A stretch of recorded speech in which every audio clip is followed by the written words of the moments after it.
ընտանիքի պաշտպանությունը պետության ստանձնած սահմանադրական պարտականություններից է։ Մենք մասնավորապես գիտենք, որ Հայաստանության սահմանադրությունը նախատեսում է, որ ընտանիքը որպես հասարակության բնական եւ հիմնական բջիջ,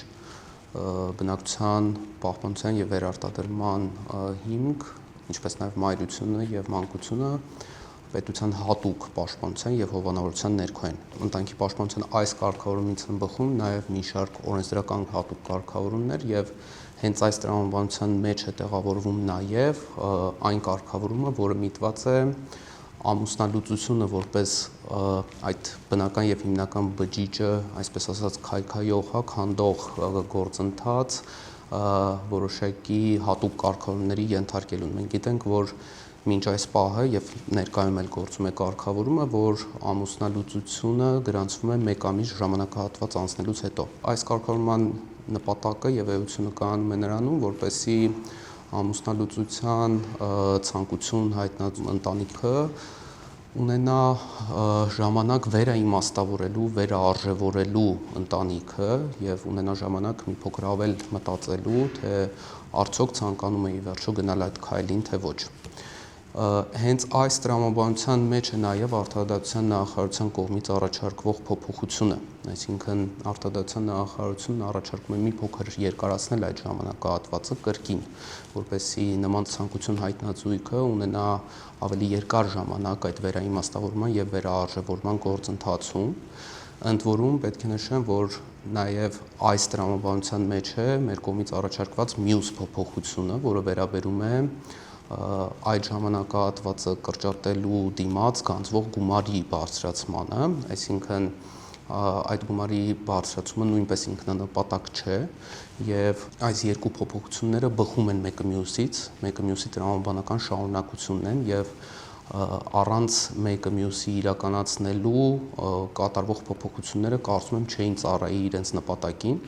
քանի որ եթե անձինք պատրաստ են վճարել որոշակի գումար ամուսնալուծության համար նախատեսված 1 ամիս ժամկետը կրճատելու համար, այդ գումարի չփոխվելու դեպքում, այդ նույն գումարը մնալու դեպքում պատրաստ կլինեին նաև այդ գումարը վճարել արդեն երկամսյա ժամկետը կրճատելու համար։ Այսինքն այս երկու փոփոխությունները միմյանց տրամաբանական շարունակությունն են եւ այս բոլոր ջանքերը միտված են հնարավորինս ապահովելու ընտանիքի պաշտպանությունը, պահպանել ընտանիքը եւ ձեռնարկել բոլոր հնարավոր միջոցները, որպեսզի այն զույգը, որը հայտնել է ամուսնալուծության ցանկություն, նախ ավելի երկար ժամանակ ունենա մտածելու համար, թե արդյոք ի վերջո ցանկանում է այդ քայլին դիմել, թե ոչ, եւ այս գործընթացը չլինի այնքան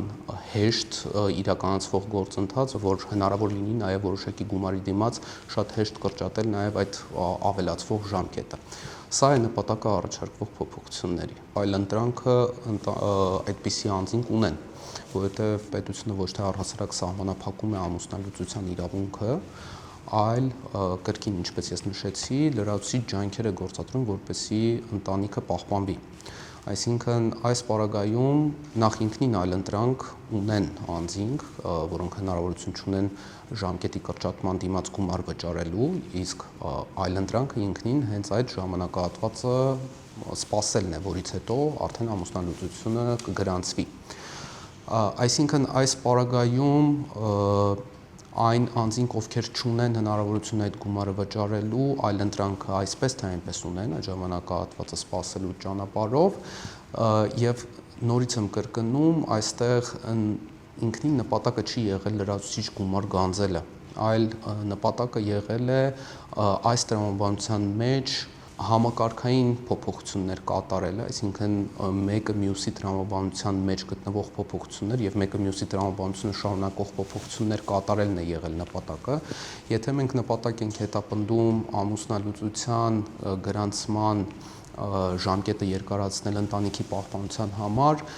բայց միևնույն ժամանակ չենք փոփոխում գանձվող գումարը, նորից եմ ասում, այն անձինք, ովքեր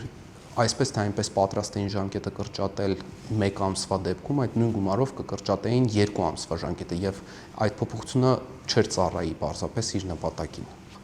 Ներկայում քաղաքացիական կայունության ակտերի գրանցման ոլորտում ծառայությունները մատուցվում են, այսպես ասած, երկատված ճանապարհով։ Առաջնային գրասենյակի կամ front office-ի եւ ետնային գրասենյակի կամ back office-ի տրամաբանությամբ եւ տարածքային սպասարկման գրասենյակներում աշխատակիցները գործում են համայնքային ենթակայությամբ եւ սրանով պայմանավորված Արդարադատության նախարարությունը այդ տարածքային սպասարկման գրասենյակների եւ աշխատակիցների նկատմամբ հնարավորություն ունի իրականացնելու բացառապես մեթոդական ղեկավարում, ոչ ամբողջական ղեկավարում։ Հենց սրանով է նաև պայմանավորված, որ Արդարադատության նախարարությունը ըստ էության ունի հնարավորություն ապահովելու միասնական մոտեցումներ, որակի նկատմամբ հսկողություն, քաղաքացիների կողմից ծածվող դիմումների եւ բողոքների քննարկման եւ դրանց լուծման հնարավորություններ եւ համայնքային ծառայությունից այս աշխատակիցներին քաղաքացիական ծառայություն փոխադրելու ճանապարհով եւ դարձնելով նրանց Արդարադատության նախարարության քաղաքացիական կայունության ակտերի գրանցման գործակալության ենթակա մարմիններ, Արդարադատության նախարարությունը հնարավորություն կունենա լուծելու այս խնդիրները։ Այսինքն այս պարագայում արդեն Արդարադատության նախարարությունը կկարողանա իրականացնել ամբողջական ղեկավարում, պատշաճ վերահսկողություն իրականացնել մատուցվող ծառայությունների որակի նկատմամբ, քննարկել քաղաքացիների դիմումներն ու բողոքները, ապահովել միասնական մոտեցումներ։ Սա խնդիրների առաջին խումբն է, այսպես ասած։ Բայց այս պարագայում կան նաև այլ խնդիրներ, մասնավորապես քաղաքացիական ծառայողներ դառնալուց հետո կավելանան չափանիշներ աշխատակիցների համար, այդ թվում նաև կրթական ցենզի բարձրագույն կրթություն ունենալու։ Այսինքն ներկայիս իրավիճակում համայնքային ծառայողների որոշ ծառայողների համար այդ չափանիշը չի գործում եւ մենք կարող ենք ունենալ համայնքային ծառայողներ, ովքեր քաղաքացիական կայունության ակտերի գրանցման ոլորտում ծառայություններ են մատուցում, ումից չի պահանջվում ունենալ բարձրագույն կրթություն, ինչն էլ կարող է հետևանք լինել նաև որոշակիորեն որակի տեսանկյունից մատուցվող ծառայությունների, նաև նրանց հանձնարարվող կամ պատվիրակվող գործառույթների տեսանկյունից, այսինքն սրանով պայմանավորված նաև կարող է ստացվել իրավիճակ, որ անձինք պարզապես իրականացնեն դիմումների ընդունում եւ ոչ ավել ոչ մի գործառույթ։ Նրանց քաղաքացիական ծառայողներ դառնալու պարագայում նախ ինքնին կավելանա այդ չափանիշը, կպահանջվի նաև բարձրագույն կրթություն, ինչը կարծում ենք, որ նաև ազդեցություն կունենա մատուցվող ծառայությունների որակի վրա։ Այսինքն բացի քաղաքացիների համար այս փոփոխությունը որպես դրական ներկայացնելուց, քանի որ փոփոխությունը միտված է որակի բարձրացմանը, բացի այդ, այս փոփոխությունը կարծում ենք նաև դրական կլինի հենց ինքնին տարածքային գրասենյակներում ծառայություններ մատուցող աշխատակիցների համար, քանի որ համայնքային ծառայողներից քաղաքացիական ծառայողներ դառնալուց հետո նաև որոշակիորեն կբարձրանա նրանց տրամադրվող աշխատավարձի չափը եւ այս խնդրից բացի նաև պետք է նշեմ, որ մինչ այս պահը թե տարածքային գրասենյակների աշխատակիցների, թե ԿԿԱԳ գործակալության կողմից մատուցվող ծառայությունները ըստ էության նույնական են եւ դրանց դիմաց գանձվող տուրքերը նույնպես, սակայն համայնքային ենթակայությամբ գործող տարածքային գրասենյակների մատուցած ծառայությունների արդյունքում գանձված տուրքերը ուղղվում են համայնքային բյուջե։ Այս փոփոխությունից հետո այդ տուրքերն արդեն կուղղվեն պետական բյուջե։ Տարածքային սպասարկման գրասենյակներում ԿԿԱԳ ոլորտում ծառայություններ մատուցող անձանց համայնքային ծառայությունից քաղաքացիական ծառայություն փոխադրելու մասով նաև պետք է նշեմ, որ այս առաջարկվող փոփոխությունը միտված է նաև վիզաների ազատականացման գործընթացում Հայաստանի Հանրապետության ստանձնած հանձնառություններին եւ այս մասով նախատեսված գործողությունների իրականացմանը, քանի որ այս գործընթացում առաջարկվող գործողություններից մեկը կայանում է նրանում, որ քաղաքացիական կայունության ակտերի գրանցման ոլորտում գործառույթներ իրականացնող անձանց համար պետք է նախատեսվեն էթիկայի կանոններ։ Մենք գիտենք, որ քաղաքացիական ծառայողների համար արդեն իսկ նախատեսված են վարքագծի կանոններ, հետևաբար այդ ոլորտում ծառայություններ մատուցող բոլոր անձանց դարձնելով քաղաքացիական ծառայողներ, մենք կունենանք բոլորի համար միասնական վարքագծի կանոններ, հետևաբար այս մասով կարծում եմ, որ այլևս անհրաժեշտություն էլ չի առաջանա այլ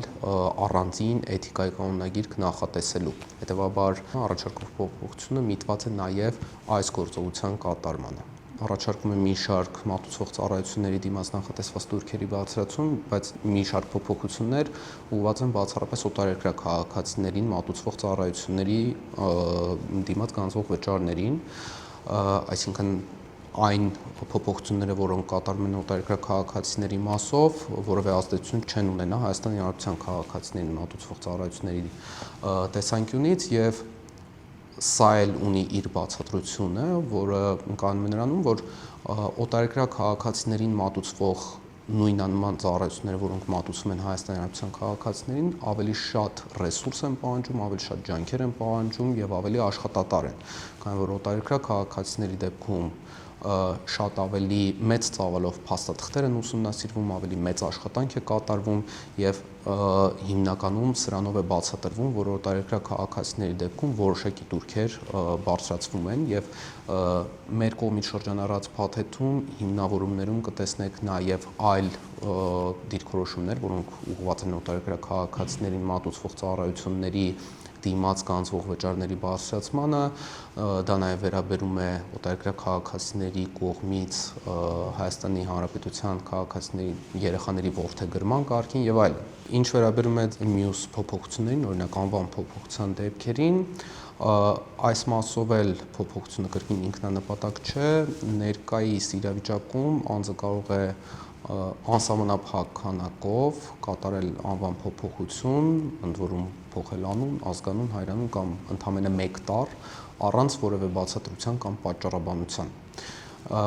Սա հասկանալիորեն աշխատատար գործընթաց է, քանի որ անվան յուրաքանչյուր փոփոխությանը հետևում է քաղաքացիական կացության ակտային բոլոր գրանցումների փոփոխություն։ Ընդ որում այս մասով պետական տուրքի փոփոխման առաջարկությունը կատարելիս նաև հիմք են ընդունվել վիճակագրական տվյալները, քանի որ ես պարզապես նշեմ, եթե 2020 թվականին շուրջ 700 են կազմել այդպիսի փոփոխությունները, 2024 թվականին արդեն շուրջ 1700 են կազմել այդպիսի փոփոխությունները, այսինքն էական աճ է գրանցվել նաև այդպիսի փոփոխությունների։ Ինչ վերաբերում է կրկնօրինակների տրամադրմանը եւ դրա դիմաց գանձվող գումարի մասով փոփոխությունների կատարմանը, սա նույնպես ինքնանպատակ չէ, այսպիսի առաջարկվող փոփոխության նպատակը կայանում է նախ առաջին հերթին իրենց փաստաթղթերի նկատմամբ քաղաքացիների պատասխանատվության զգացում բարձրացնելու ուղղությամբ ջանքեր գործադրելը եւ այս մասով նաեւ կարեւոր եմ համարում ընդգծել, որ ներկայում դրանք տրամադրվում են on-line ձևաչափով, այսինքն այդ փաստաթղթերը էլեկտրոնային են, հետեւաբար այս մասով խնդրի կարգավորումը հնարավոր կորուստների կրկնօրինակ ստանալու նպատակով դիմելու խնդիրը կարգավորվում է նաև այս ճանապարհով գնալու միջոցով, այսինքն այդ բոլոր փաստաթղթերը հիմա մեր կողմից տրամադրվում են ոչ թղթային, այլ էլեկտրոնային տարբերակով։